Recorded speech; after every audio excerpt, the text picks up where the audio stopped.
दादा ने अपने दोस्त पवार जी का स्टैच्यू बनाया ताकि उन्हें देखकर पूरा देश याद कर सके। दादा एक ऐसे आदमी का स्टैच्यू बना रहा था जो आदमी आम नहीं बल्कि उसका जिगरी दोस्त था। वह किसी अनजान खजूर के खेत से खजूर के पत्ते तोड़कर लाता है और स्टैच्यू बनाता है। तभी एक रेड बुल गुस्से में दादा के घर आ गया और उसे गुस्से में डांटने लगता है और दादा के बनाए हुए पवार जी के स्टैच्यू को रेड बुल गुस्से में तोड़कर बर्बाद कर देता है, क्योंकि दादा ने जिस खजूर के पेड़ से पत्ता काट कर लाया था वह पेड़ उसी रेड बुल का था। एक तरफ दादा को अपने दोस्त के खोने का गम था और दूसरी तरफ स्टैच्यू के टूटने का गम मिल गया। दादा अपनी गाय को सारी बात बताता है तो गाय उसकी मदद के लिए आगे आ जाती है। उसके बाद वह खजूर का पेड़ लगाने के लिए खजूर का बीज लाने मार्केट चली गई, लेकिन गाय के पास पैसा नहीं था और वह फ्री में खजूर का बीज मांगने लगती है, लेकिन दुकानदार उसे बीज देने से मना कर देता है और मार मार कर भगा देता है। उसके बाद गाय भागते हुए एक मुस्लिम मोहल्ले में चली गई ताकि उनसे मदद मांग सके।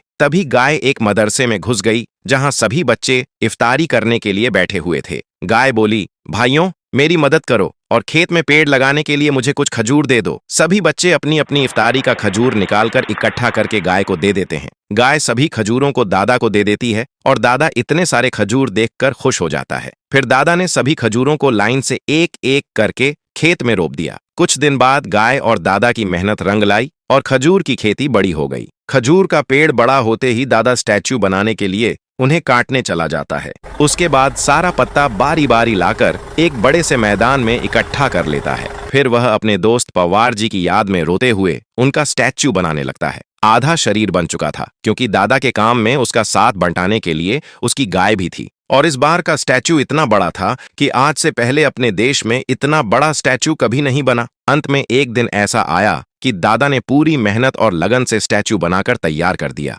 दादा को एक पल के लिए लगा कि उसका दोस्त पवार जी कहीं नहीं गए बल्कि उसके सामने खड़े हैं। वह बहुत भावुक हो गया और अपने दोस्त पवार जी का पैर पकड़कर फूट फूट कर रोने लगा। फिर वह इस स्टैच्यू का इतिहास बनाने के लिए उसे शहर के बीच एक पार्क में रखने ले जाता है और उसे एक ऐसी जगह रखा गया कि पवार जी को सिर्फ देश के नहीं बल्कि पूरी दुनिया के लोग देखने आए। लेकिन उधर स्टैच्यू लगा और उनके चाहने वालों को देखने के लिए लाखों लोगों की भीड़ आ गई। उन्होंने कहा, आप लोग अगर वीडियो को बिना लाइक सब्सक्राइब किए गए तो कल आप लोग भी मेरे पास होंगे।